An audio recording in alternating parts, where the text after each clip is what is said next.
बड़ा ही पर्व है और आपसे भी आपके ही पुरखे की मौत का जश्न मनवाने लगे। ऐसी भी कई सारी परंपराएं भारत में प्रैक्टिस में हैं। अब आपको मैं एक सच्ची घटना सुनाता हूं जो 11 मार्च 1689 में घटी थी। छत्रपति संभाजी महाराज, इनकी बहुत ही बेरहमी से हत्या की गई थी। इसी लकीर के फकीर जो किताब मैंने आपको रेफरेंस दिया है, इसी किताब में लिखा है 11 मार्च 1689 ईस्वी को छत्रपति संभाजी महाराज मनु स्मृति के नियमानुसार नाक, कान और चमड़ी उधेड़ते हुए हत्या कर दी थी और उसके बाद उसके सर को भाले, बांस में नुकीला बना हुआ औजार में लटका अपने गांव में जुलूस निकालकर वह शक्कर बांटकर खुशी मनाया था। आगे वो लिखते हैं, मृतक संभाजी के सर को भाले पर लटका यह संदेश दिया था कि आज से कोई भी स्वराज हेतु आंदोलन करेगा तो उसका भी हश्र संभाजी के जैसा ही किया जाएगा। इसे आज भी सांकेत एक बांस या भाले में सर के जैसा प्रतीकात्मक रूप से लोटा को उल्टा करके लटकाया जाता है और उसके साथ में बांस के सहारे महिलाओं का साड़ी ब्लाउज भी बांधा जाता। अब ये जो गुड़ी पड़वा जो पर्व है, इसमें गुड़ी का मराठी में मतलब होता है किला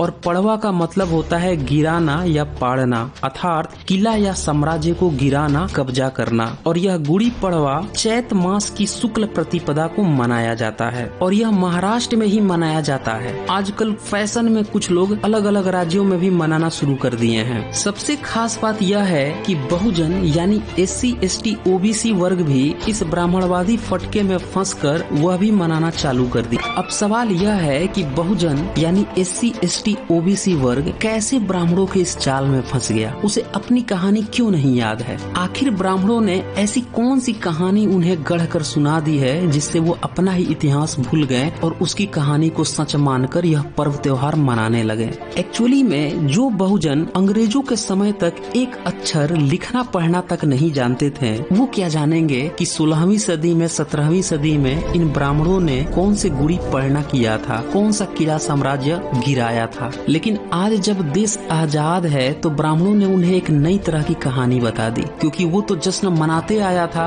अब बहुजन को भी उसमें शरीक करना है, चढ़ावा लेना है। तो उसने जो नई कहानी परोसी उसमें ये कहानी है कि वह रावण की हत्या का जश्न मना रहा और ये जो हत्या का जश्न है उसके सर को प्रतीकात्मक रूप से लटकाने की परंपरा रावण के हत्या के समय से चली आ रही है, ये प्रचारित करवा दिया। अब इस कहानी में इतना होल है कि ब्लैक होल भी शर्मा जाए। हम सब जानते हैं कि 2600 साल पूर्व यानी बुद्ध के पूर्व में किसी भी राजवंश की कोई भी कहानी ज्ञात नहीं है, कोई भी पुरातात्विक इतिहास प्राप्त नहीं है। फिर ये कौन सा रावण था, कौन सी रावण की हत्या इन लोगों ने कर दिया था जो इन्हें पता है और पुरातत्व और इतिहासकारों को ही नहीं पता? आखिर इन्हें कौन सा ऐसा इतिहास पता चल गया है जो सिंधु घाटी सभ्यता की लिपि नहीं पढ़ी जा सकी, उस समय तक के राजवंश का पता नहीं और इन्हें उससे पहले तक का पता चल गया? कौन सी कहानी है ये? 1922 तक तो सिंधु घाटी सभ्यता तक का पता भारत में नहीं था। अब दूसरी बात कि अगर यह रावण की हत्या की खुशी है तो पूरे भारत में क्यों नहीं मनाई जाती है? ये सबसे बड़ा पॉइंट है। ये ब्राह्मणों के जितने भी त्योहार है अलग अलग क्षेत्रों में हमारे ही महापुरुषों के आंदोलन को दबाते हैं, उसी का जश्न मनाते हैं। अगर ये किसी काल्पनिक रामायण के रावण राम की कहानी होती तो पूरे भारत में मनाई जानी चाहिए थी, सिर्फ महाराष्ट्र में ही क्यों? और आज जब उन्हें संविधान के अनुसार बहुजनों को भी बराबरी का हक मिल रहा है तब बताने लगे कि ये तुम्हारे भी महापुरुष थे। और उससे पहले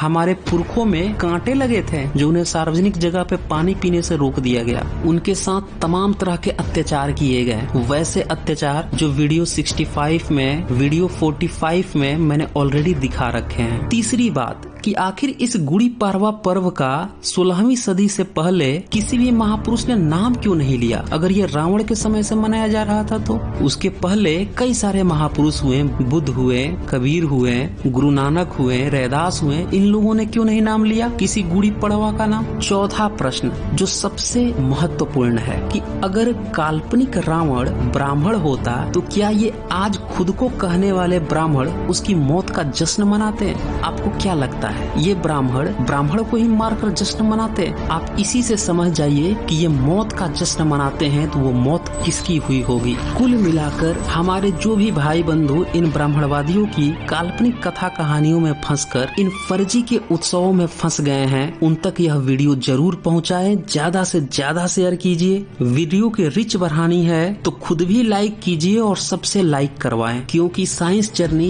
यूट्यूब चैनल नहीं, ये आपकी अपनी आवाज है और अपनों तक पहुंचाने का एक जरिया है। आगे मैं इस पर्व त्योहार से रिलेटेड कुछ और भी पार्ट्स लेकर आऊंगा जिसमें अन्य पर्वों के पीछे के षड्यंत्र को बखूबी दिखाया जाएगा। तो दोस्तों आज बस इतना ही, धन्यवाद।